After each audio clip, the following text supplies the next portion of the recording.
It's a horrifying hunting accident. A two-story fall from a tree stand. Was I paralyzed? Could I move? His leg is shattered. To relieve the pain, I needed to line the bones back up. It's a battle against injury and nature.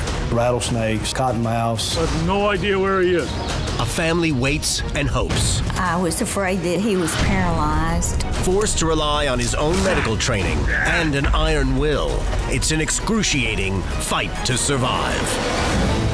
In the wild, when things go bad, they go bad fast. Without warning, your life can hang by a thread.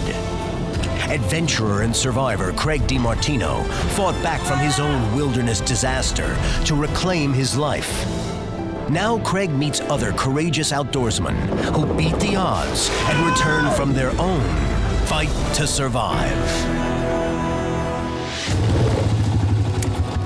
Hi, I'm Craig DiMartino. I'm a perfectionist when it comes to my climbing gear, making sure every rope and carabiner is in perfect working order because my life could depend on it.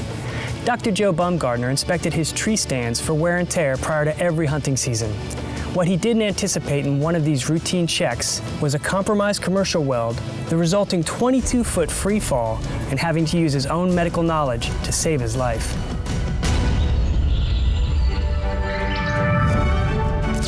Dr. Joe Baumgardner of Starksville, Mississippi, had been an avid sportsman and hunter for many years.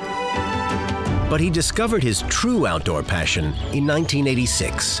Hey, Dad, look what I got. When his young son showed him a mail-order bow and arrow. Yeah, I just got in the mail today. My 12-year-old son says, Dad, I bought this and I want you to sight it in for me and help me tune it. At the time, I had no idea what tune meant. Joe was a renowned surgeon, and he approached the challenge with his typical precision and dedication.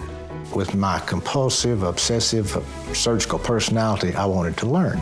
So I did, and eventually bought a bow myself. We learned together. We still bow hunt together. It's something we can do one-on-one and have quality time. Joe grew passionate about bow hunting for game, as well as competing in 3D target competitions. Archery is something you can do irrespective of your chronological age, where you're 6 years old or you're 76 years old. Joe feels like most outdoorsmen, that the appeal of the hunt is not just about harvesting game. When you're out, you're hunting by yourself. What is that draw? What is that connection for you? Well, doing my active practice, Craig, I was on call pretty much 24 hours a day until I had a weekend that I was off. When I did get off, I liked to be outdoors, enjoying nature to myself, no phones ringing, quiet, solitude. I'm not a hermit, but it doesn't bother me a bit in the world not to talk to somebody for a full day. For years, Joe was part of a group of 10 outdoorsmen that leased prime hunting and fishing land in northern Alabama. When I first started hunting on our current 3,000-acre lease, I found that there were several areas that were conducive to seeing deer, so I started putting out fixed position stands, and I eventually had 40 of them. Having a height advantage is something Craig enjoys too. One of the things I love about climbing is being able to get up high, get up locked into nature. You're alone, you're having fun, you're in a beautiful spot. Is that what draws you to tree stand hunting? To be up in a tree, way up in the tree, out in the middle of nowhere? I like to be at an elevated position and I have a better idea and preparation for the oncoming game for my bow shot. Also gets me above their scent level so that I'm not detected. And when I'm up higher, I can get away with motion and not being detected. As a surgeon, Joe understood the importance of attention to detail, and he applied that same meticulous care to his gear, his weapons, and his tree stands. I had a ritual that I actually spent a week or two prior to the season going to each individual tree stand. I would go and I'd inspect for growth of the tree that made the ropes too tight. I'd inspect for rust. I did not worry about Joe a whole lot because I knew that he was a very careful person. Of course, I did not like the fact that he was climbing trees, but that was something that he wanted to do. Friday, September 24th, 2004, was just another ordinary day of inspections. By 2:30, Joe had already serviced 3 positions. He wanted to get a couple more done before heading home around 6 p.m. But he would never rush his process. I never touch a stand to work on it until I have my 4-point harness system on and my linesman safety belt attached and around the tree. It was a safe system, except for one major oversight. From the time one leaves the ground until one is in the stand, the safest thing to do is to be attached to the tree with a linesman belt, but unfortunately, I did not do that. No matter how careful you are, there are always unforeseen moments when disaster can strike. As I reached around the tree to hook it in, one of the wells failed. The ladder just gave way, dropping him to the ground. Dr. Joe Baumgardner was repairing a tree stand 22 feet in the air when suddenly a spot weld on his ladder failed.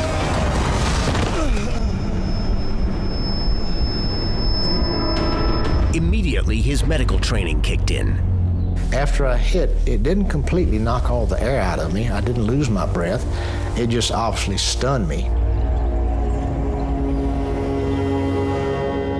And I took a moment to assess my neurological function. Was I paralyzed? Could I move?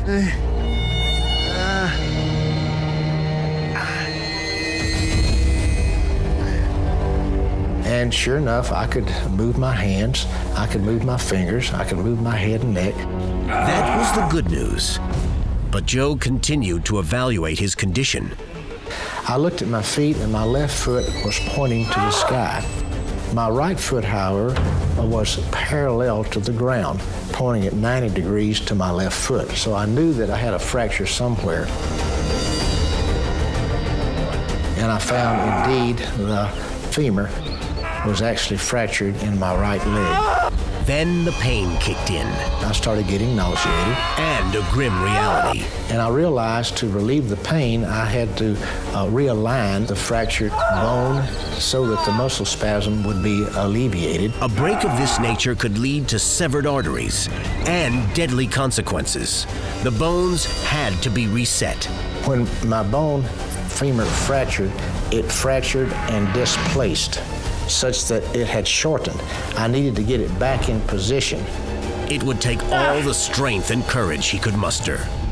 I actually was able to take my good foot and put it on the top of my fractured foot and push.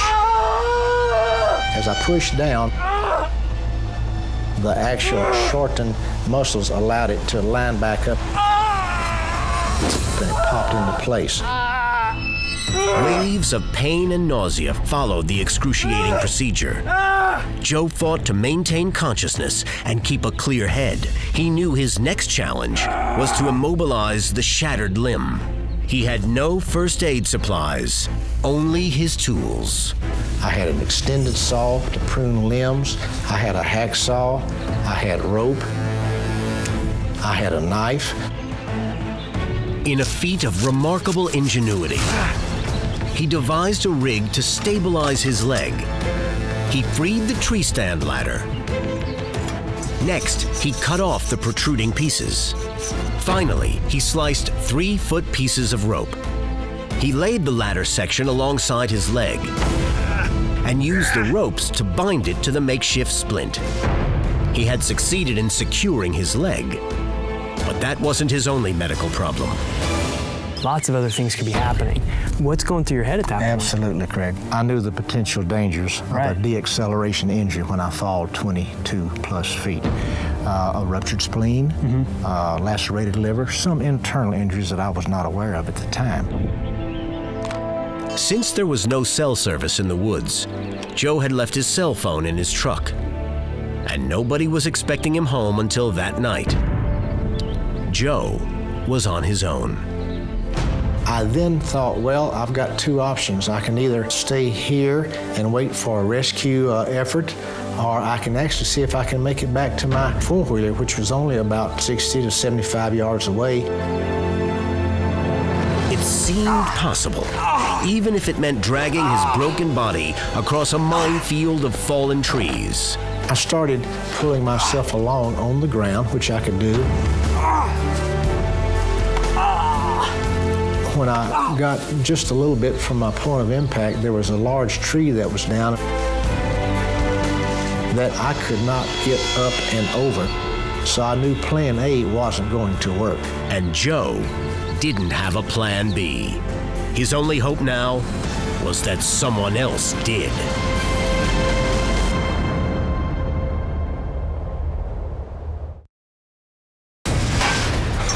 After falling over 20 feet from a tree stand, Dr. Joe Baumgardner, keeping a clear head, used his medical knowledge to stabilize a badly injured leg. Next, he attempted to crawl to his ATV, which was more than half a football field away. When I got to a blocking tree that was down, I realized I could not return to my four-wheeler. So I actually crawled back by pulling myself on the ground back to the actual impact site to hopefully plan B, which would be a rescue effort, to locate me.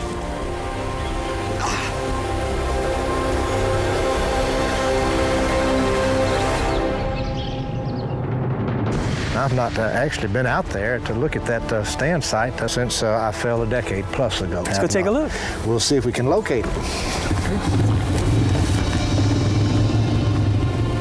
Joe took Craig back to the site of the horrific accident.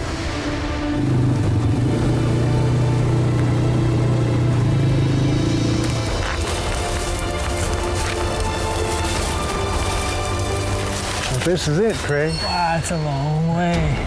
There's still some remains here.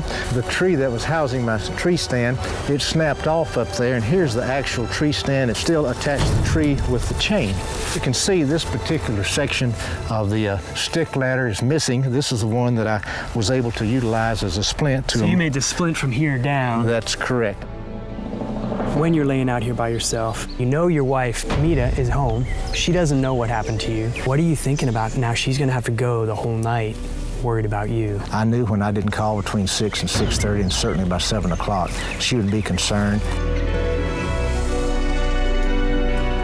I was okay for a little while, but when it got past an hour and he had not called, I knew that the cell service was poor, but he should have been driving home by then. Mita called her neighbors, Hal and Joyce Polk, for help. Hi, Joyce, this is Mita. Mita called my wife and said, I think I have a problem. That Joe hasn't come and he hasn't called. So immediately we came and picked Mita up. Mita and the Polks rushed to the hunting camp And went to the area where his camp is located. Joe's truck was still there. I did not want to go alone. This is quite a Joe! wooded area, and I had no idea what I would find when I got there. Joe! His cell phone's in there. Maybe we better call the sheriff. I think that's a good idea. I knew I would need someone to help me. They called in the Pickens County Sheriff's Department. No, we're here right now. We're at the camp. His truck is here, and he's nowhere to be found. But at first, the officers dismissed their concerns. My husband doesn't go out juking without calling me. They said he's probably gone juking with someone else from here at the camp. They think he's gone juking. Let me see that. Hal spoke up and said, no, you don't understand. This is not a man who goes juking. There's something wrong. There were people with four-wheelers were there in short order, 15, 20 minutes. All right, we gathered here to go looking for Dr. Joe. We went out this morning to do some tree stand maintenance. Some of the members from the hunting club came. They were familiar, of course, with the property. We're also going to have a helicopter in the air. Every tree stand has to be searched. He might have got hurt on a tree stand. We have no idea where he is. Let's do it. As the hours passed, Joe worried more about his wife's emotional state than his own predicament. When she didn't hear from me, she didn't know the nature of my problem at that time. She didn't know if I was injured, didn't know actually if I was still alive. Then I started thinking about a lot of things. What would happen if I was not rescued? This was going to be my final demise.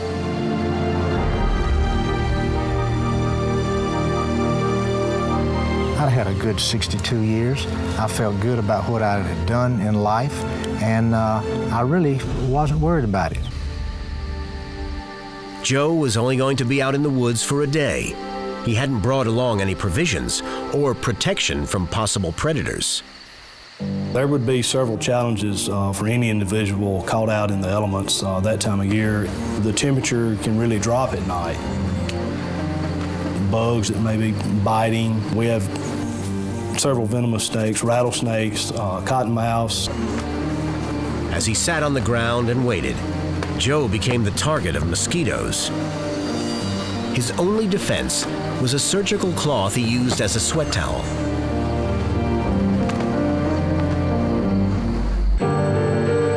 The sheriff called for assistance from the Tuscaloosa County Helicopter Unit. The helicopter we used had an infrared camera, which is a thermal imaging system, so we thought, we'd be able to locate him. Joe saw the chopper pass overhead, but he hadn't brought a flashlight, so he had no way to signal to it. And the dense woods prevented even the infrared camera from spotting him. With not having located Dr. Baumgardner, we kind of gave up till daylight. At 3 a.m., the search for Joe Baumgardner was suspended for the night. I have to admit that I thought the worst that night, that it could not be good. I was afraid that he was paralyzed or deceased. It was a very long, difficult night. It was probably the worst night I've ever had.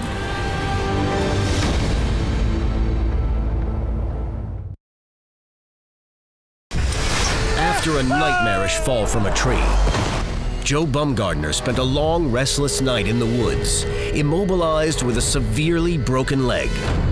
But he was hopeful his ordeal would soon be over. At dawn, the search team regrouped and set out again. The ground search was not effective in the beginning, mainly because of the terrain and not knowing where to start looking. Finally, the helicopter pilot spotted something. I just radioed to the ground units and let them know where I'd located a four-wheeler. There's the machine. The ground team sped to the location of the ATV. 11 to Air 1. We found the four-wheeler, but we don't see him anywhere. Keys are still here. Joe! Hey! Over here! I heard him up here. They were able to hear Dr. Baumgardner yelling for help because he was within a close proximity to the ATV. I'm over here! There he is.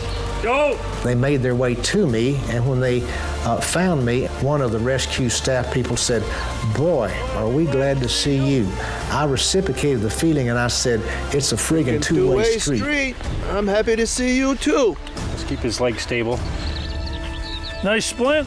Took me 2 hours yesterday. 2 hours. Hey, guys. Gently. It's gonna hurt. Joe was extracted from the woods with his ingenious splint in place and hundreds of mosquito bites on his body. How you doing, Doc? I'm good. Whoa! Go high.